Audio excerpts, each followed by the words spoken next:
Ya, kemudian selanjutnya adalah tentang bagaimana bakteri dikelompokkan atau diklasifikasikan ya.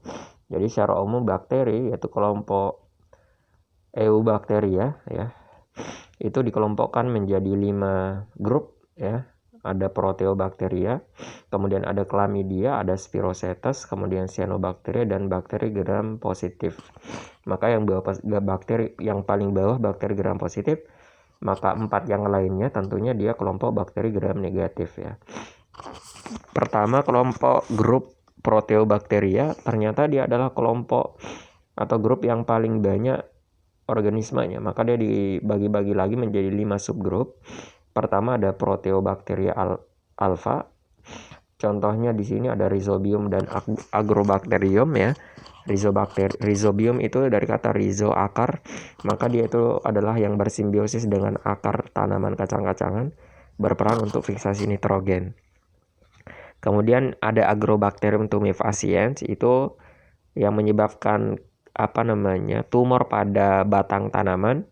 Di dunia bioteknologi dipakai atau digunakan untuk teknik rekayasa genetika ya pada tanaman. Kemudian ada Proteobacteria beta ya, contohnya Nitrosomonas yang berperan dalam proses nitrifikasi, dan Neisseria gonorrhoeae menyebabkan gonorrhea. Kemudian ada Proteobacteria gamma ya, Salmonella ya penyebab penyakit ini ya. Kemudian ada Vibrio cholera juga penyebab penyakit, dan E. coli yang simbiosis di usus besar. Kemudian ada Proteobacteria delta dan epsilon ya. Ini kurang familiar ya kalau di teman-teman, dan saya kira kemungkinan nggak keluar soalnya tentang yang 2 ini. Kemudian yang ada Chlamydia ya. Chlamydia trachomatis yang menyerang mata dan bisa menyebabkan kebutaan. Ada Spirochetes ya. Sepertinya salah ini teman-teman, saya agak lupa contoh bakterinya apa. Kemudian ada Cyanobacteria alga biru, diantaranya ada Anabaena dan Nostoc berperan dalam proses fiksasi nitrogen, sementara Spirulina berperan untuk protein sel tunggal penghasil PST.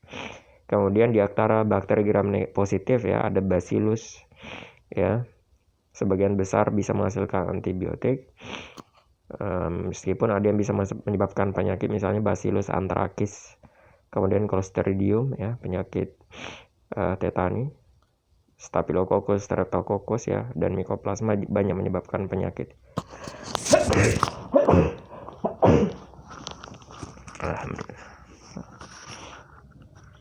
Kemudian pembahasan peran bakteri ya. Di sini kita tuliskan beberapa peran bakteri. Yang utama adalah berperan di alam sebagai dekomposer atau pengurai. Kemudian ada berperan dalam fiksasi nitrogen ya. Di antara bakteri yang mampu melakukan fiksasi nitrogen ada yang hidup bebas, ada yang bersimbiosis. Yang hidup bebas contohnya Azotobacter yang bersimbiosis. Contohnya tadi Rhizobacter ya, hidup di akar tanaman kacang-kacangan, di nodulnya, membentuk bintil akar ya. Kemudian berperan dia bisa menyuburkan tanah karena dia meningkatkan kandungan nitrogen NH3 atau NH4 di tanah. Dari N2 di udara difiksasikan menghasilkan NH3 atau NH4. Kemudian bakteri nitrifikasi ini disebut juga dia bisa menyuburkan tanah ya, karena meningkatkan kandungan nitrat di tanah yang dibutuhkan oleh tanaman. Ada 2 ya, ada nitritasi dan nitratasi. Nitritasi menghasilkan NO2, contoh bakterinya Nitrosomonas sama Nitrosococcus. Nitratasi menghasilkan NO3, contoh bakterinya Nitrobacter. Ini udah kita bahas lengkap di siklus nitrogen ya. Kemudian ada yang hidup bersimbiosis dengan organisme lain, diantaranya ada yang hidup di usus besar manusia, contohnya E. coli, menghasilkan vitamin K dan vitamin B12. Kemudian ada yang hidup di lambung ruminansia dan juga pada serangga yang bisa mencerna kayu atau mungkin pada buku ya, dengan cara dia menghasilkan enzim selulasa. Kemudian banyak yang berperan dalam menghasilkan makanan dan minuman fermentasi kayak alkohol, yogurt, dan yang lainnya. Juga menghasilkan antibiotik ya, diantaranya juga digunakan untuk teknik rekayasa genetika, misalnya Escherichia coli ya kita baca-baca aja ringkas. Kemudian ada bakteri yang merugikan, yang tadi itu bermanfaat buat manusia dan alam secara umum. Di sini ada yang berperan atau menyebabkan patogen, berperan sebagai patogen pada tanaman, hewan, dan manusia. Ada Clostridium tetani, sesuai namanya, dia penyakit tetanus. Kemudian ada penyebab difteri, pneumonia, influenza, tipes, ya, lepra, kemudian TBC,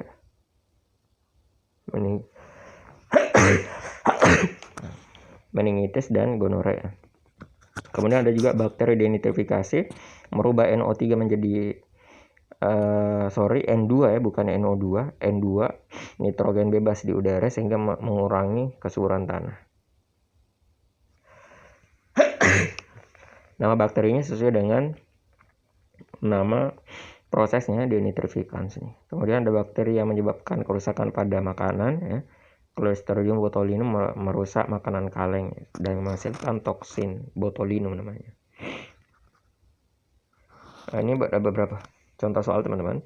Pasangan bakteri dan manfaat yang benar adalah pertama, Bradyrhizobium leguminosarum melarutkan logam berat, salah.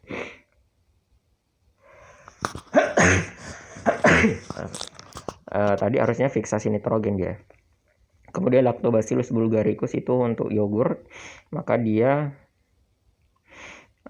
probiotik ya, berperan meningkatkan sistem imun di saluran pencernaan, maka jawabannya B ya. Acetobacter psillinum ini untuk menghasilkan nata de coco, adapun biogas itu kelompok metanogen. Pseudomonas aeruginosa itu pendegradasi limbah organik, Streptomyces itu untuk menghasilkan antibiotik ya.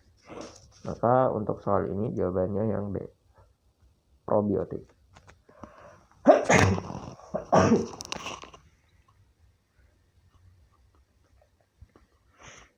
Kemudian langsung aja, bakteri yang berperan membusukkan makanan di usus besar menghasilkan vitamin K, maka E. coli. Bakteri yang mengubah nitrit menjadi nitrat, nitratasi, nitrobakter. Maaf teman-teman, ini lagi alergi lagi ya. Kemudian bakteri Clostridium tetani, tadi udah ini, oksigen bebas, tidak butuh oksigen. Ya baik teman, saya kira untuk pertemuan hari ini kita cukupkan. Lebih dan kurangnya saya mohon maaf ya. Semoga teman-teman diberikan kekuatan dan semangat, kesabaran untuk terus belajar ya. Ingat bahwasanya belajar itu nggak ada ruginya sama sekali ya.